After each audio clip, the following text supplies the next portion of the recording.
జాతీయవాద జర్నలిజానికి అసలైన వేదిక నేషనలిస్ట్ హబ్ ని సబ్స్క్రైబ్ చేసుకోండి. నోటిఫికేషన్స్ కోసం బెల్ ఐకాన్ పై క్లిక్ చేయండి.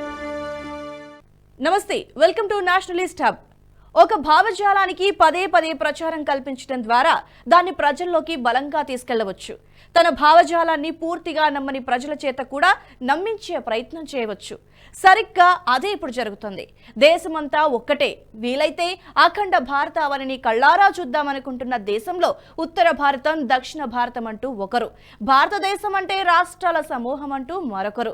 కాదు, ఒకే సంస్కృతి, ఒకే భాష ఉంటేనే దేశం అంటారు. కాబట్టి భారత్ కొన్ని దేశాల సమూహం అని మరొకరు. ఇలా ఒక్కొక్కరుగా ప్రణాళికాబద్ధంగా తమ భావజాలానికి ప్రచారం కల్పించడం ద్వారా ప్రజల ఆలోచన సరళిని ప్రభావితం చేసే ప్రయత్నం జరుగుతోంది. తాజాగా డిఎంకే ఎంపీ ఏ రాజా చేసిన వ్యాఖ్యలు చర్చనీయాంశంగా మారాయి.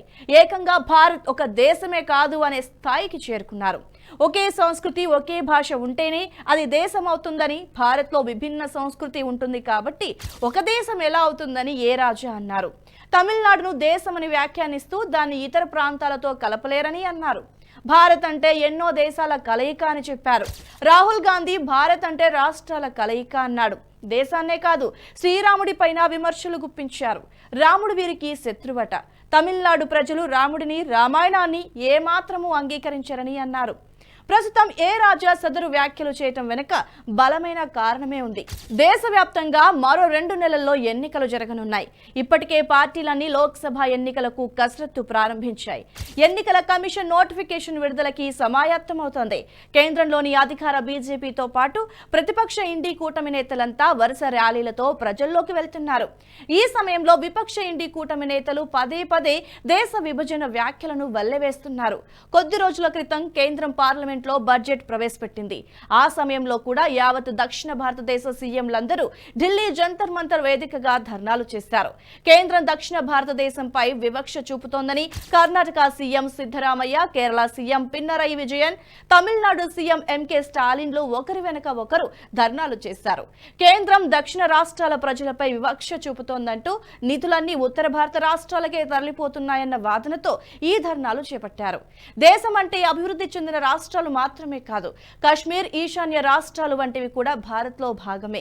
అటువంటి రాష్ట్రాలు వెనుకబడ్డాయి కాబట్టి కేవలం దక్షిణ భారత రాష్ట్రాలకు కలిపి ప్రత్యేక దేశాన్ని ఏర్పాటు డిమాండ్ లేవనెత్తుతామని Karnataka CM MP DK Suresh parliament సాక్షిగా తమ అంతరంగాన్ని వెలుబుచ్చారు.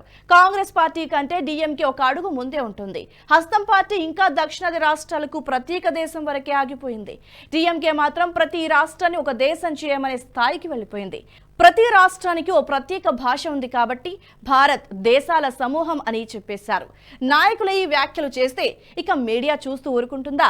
మన తెలుగు రాష్ట్రాల్లోనే ఒక ప్రముఖ ఛానల్ దక్షిణ భారతదేశాన్ని విడదీసి లెక్కలు సైతం రాసుకొచ్చింది. విభజనను ఎవరు కోరుకోరు అనే ఒక్క లైన్ను రాసి విభజిస్తే దక్షిణాది ప్రాంతం సంపన్న దేశంగా మారుతుందని చెప్పింది. ఉత్తరాది రాష్ట్రాలన్నీ తమకు అక్కర్లేదని, దక్షిణాది చాలని సుసంపన్న జీవితాన్ని గడపొచ్చని వెల్లడించింది. అంటే ఉత్తరాది ప్రాంతాల్లో కాశ్మీర్ అల్లకల్లోలమైన, ఈశాన్య రాష్ట్రాలు చైనా వశమైన మాకు అవసరం లేదు. కేవలం మా స్వార్థం కోసం మా ఆనందపు జీవితాన్ని గడుపుదాం అనే స్థాయికి పత్రికా విలువలను దిగజార్చేశారు. అయితే నిజంగా రాహుల్ గాంధీ అన్నట్లు దక్షిణాదిని విభజించిన, ఏ రాజా చెప్పినట్టుగా తమిళనాడును ప్రత్యేక దేశం చేసినా ఈ రాష్ట్రాలు మనుగడ సాగించగలవా అనే ప్రశ్నకు సమాధానం తెలుసుకుందాం. దక్షిణ భారతదేశ రాష్ట్రాలన్నీ ప్రస్తుతం ఎక్కువగా అభివృద్ధి చెందడానికి ఉత్తర భారతదేశ రాష్ట్రాల్లోని మైనింగ్ ప్రధాన కారణం. 1947లో స్వాతంత్ర్యం వచ్చిన తర్వాత దేశంలో అప్పుడప్పుడే అన్ని గాడిన పడుతూ వస్తున్నాయి. ఈ క్రమంలో ఉత్తర భారతదేశంలో ఎక్కువగా ఖనిజ సంపద ఉందని భారత ప్రభుత్వం గుర్తించింది. జార్ఖండ్, పశ్చిమ బెంగాల్, మధ్యప్రదేశ్, అస్సాం, ఛత్తీస్గఢ్, ఒరిస్సా వంటి రాష్ట్రాల్లో అపారమైన ఖనిజ సంపద ఉంది. ఇదే సమయంలో దక్షిణ భారతదేశంలో అంతటి స్థాయిలో ఖనిజ సంపద లేదు. ఖనిజ వనరులు ఎక్కువగా ఉన్న ప్రాంతాల్లోనే ఇండస్ట్రీ ఎక్కువగా అభివృద్ధి చెందుతోంది. దీన్ని బట్టి చూస్తే ఈ రాష్ట్రాల్లో మాత్రమే పరిశ్రమలు వచ్చే అవకాశం ఎక్కువ. ఇది ఇలాగే కొనసాగితే ఖనిజ సంపద ఎక్కువగా ఉన్న ఉత్తర భారతదేశం ఎక్కువగా లాభపడి, తక్కువగా ఉన్న దక్షిణ భారతదేశం వెనుకబడిపోతుందని నాటి దేశ ప్రధాని జవహర్ లాల్ నెహ్రూ భావించారు.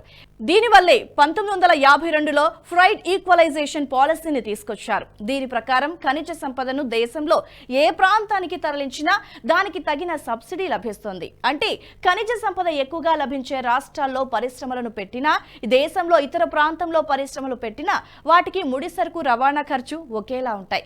దీనివల్ల ఇతర రాష్ట్రాలు కూడా అభివృద్ధి చెందాయి. ముఖ్యంగా తీర ప్రాంత రాష్ట్రాలు ఈ పాలసీ వల్ల భారీగా లాభపడ్డాయి. మహారాష్ట్ర, గుజరాత్, తమిళనాడు, కర్ణాటక, ఉమ్మడి ఆంధ్రప్రదేశ్ వంటి తీర ప్రాంతాలు దీనివల్ల ఎక్కువగా లాభపడ్డాయి. ఈ రాష్ట్రాలకు తీర ప్రాంతం ఉండటంతో పాటు మరిన్ని అదనపు పరిస్థితులు అనుకూలంగా ఉండటం వల్ల ఈ ప్రాంతాలు అభివృద్ధి చెందాయి. అయితే వీటిలో తమిళనాడు, కర్ణాటక, ఉమ్మడి ఆంధ్రప్రదేశ్ మూడు కూడా దక్షిణ భారతదేశంలో ఉండటం వల్ల ఈ ప్రాంతం ఎక్కువగా అభివృద్ధి చెందింది. ప్రస్తుతం దక్షిణాది రాష్ట్రాల్లో కేరళ తప్ప మిగిలిన రాష్ట్రాలన్నీ లాభపడింది ఉత్తరాది రాష్ట్రాల మైనింగ్ నుంచే. ఒకవేళ నాడు నెహ్రూ ఫ్రైడ్ ఈక్వలైజేషన్ పాలసీని తీసుకురాకపోతే ఎక్కడైతే ఎక్కువ మైనింగ్ జరిగేదో అక్కడ మాత్రమే పరిశ్రమలు ఏర్పడేవి. ఈ పాలసీతోనే ఎక్కువ మైనింగ్ జరిగే ప్రదేశాలైన జార్ఖండ్, ఛత్తీస్గఢ్ వంటి రాష్ట్రాలు వెనకబడిపోయాయి. వాటి అభివృద్ధిని కాదనుకొని దక్షిణాదికి తోడ్పాటు చేశాయి. ఒకవేళ నాడు ఉత్తరాది రాష్ట్రాలు తమ మైనింగ్ ను దక్షిణాదికి తరలిస్తున్నారని ఉద్యమాలు చేస్తుంటే ప్రస్తుతం దక్షిణాది రాష్ట్రాలు ఇంతలా అభివృద్ధి చెందేవా? అప్పుడే ఆ ఉద్యమాలు జరిగి ఉంటే దక్షిణాది విడిపోతే సంపన్న దేశంగా అవతరిస్తుంది అనే విశ్లేషణలే వచ్చేవి కావు. ఇప్పుడు విపక్షాలు చేస్తున్న వ్యాఖ్యలన్నీ సార్వత్రిక ఎన్నికల నేపథ్యంలో చేస్తున్నవే. సనాతన ధర్మంపై వ్యాఖ్యలైనా, శ్రీరాముడిని శత్రువు అన్నా, తమిళనాడును ప్రత్యేక దేశమని అన్నా, దక్షిణాది రాష్ట్రాలకు ప్రత్యేక దేశం కావాలన్నా ఇవన్నీ ఎన్నికల కోణంలో చేసినవే. ప్రస్తుతం దేశంలో ఎన్నికల సరళిని ఒకసారి గమనిస్తే మోదీ మేనియా నడుస్తోంది. బీజేపీకి స్వయంగా 378 సీట్లు వస్తాయని ఇండియా టుడే సర్వే తేల్చి చెప్పింది. ద్రవిడవాద రాజకీయాలు ఉవ్వెత్తున ఎగిసిపడిన తమిళనాడులోనూ కమలం పార్టీకి 5 స్థానాలు వస్తాయని తెలిపింది. ఈ విషయాన్ని డీఎంకే పసిగట్టింది. బీజేపీ తన రాష్ట్రంలో ఎదుగుతోందని గుర్తించింది. బీజేపీకి హ్యాట్రిక్ విజయం సాధించడానికి ఆ పార్టీ చేసిన పనులే ప్రధాన కారణం. 100 ఏళ్ల హిందువుల కళ అయిన రామమందిర ప్రారంభోత్సవం నుంచి దేశాభివృద్ధి వరకు ఎన్నో పథకాలు, సంస్కరణలు, హామీలను అమలు చేయడం వంటి వాటితో మోదీకి తిరుగు లేకుండా పోయిందని సర్వేలు చెప్తున్నాయి. అందుకే ఇక మోదీని ఎదుర్కోవటం అసాధ్యమని విపక్షాలు భావించినట్లున్నాయి. కనీసం తాము అధికారంలో ఉన్నా కొన్ని రాష్ట్రాలను కాపాడుకున్నా చాలనే ఉద్దేశానికి వచ్చినట్లున్నాయి. అందుకే ప్రస్తుతం కాంగ్రెస్ దక్షిణాదిన 2 రాష్ట్రాల్లో ఉండగా కేరళలో ప్రధాన ప్రతిపక్ష హోదాలో ఉంది. ఈ క్రమంలో కనీసం దక్షిణాదిన అయినా కాంగ్రెస్ తన పట్టును నిలుపుకోవాలని భావిస్తోంది. దీనికి సాంప్రదాయిక రాజకీయాలతో సాధ్యం కాదని రాహుల్ గాంధీ భావించినట్లున్నారు. అందుకే డివిజన్ పాలిటిక్స్ ను తెరపైకి తీసుకొచ్చారు. ఇటు డిఎంకేకు కూడా తమిళనాడులో కమలం పార్టీ నుంచి గట్టి పోటీ ఎదురుకానుండటంతో ఆ పార్టీ ఎంపీ సదరు వ్యాఖ్యలు చేసినట్లుగా తెలుస్తోంది. అయితే దీన్ని దేశ ప్రజలు స్వీకరిస్తారా లేదా అన్నదే ప్రధాన ప్రశ్న. దీనికి జవాబు తెలియాలి అంటే ఎన్నికల వరకు వేచి చూడాల్సిందే. ఈ వీడియో మీకు నచ్చినట్టయితే లైక్ చేయండి, 10 మందికి షేర్ చేయండి. అలాగే కామెంట్ల రూపంలో మీ అభిప్రాయాలను మాతో పంచుకోండి. Nationalist hub group of channels ను సబ్స్క్రైబ్ చేసుకుని తెలుగునాట జాతీయవాద జర్నలిజాన్ని ప్రోత్సహించండి. ఈ వీడియో కింద ఉన్న బెల్ ఐకాన్ పై క్లిక్ చేయడం మర్చిపోవద్దు.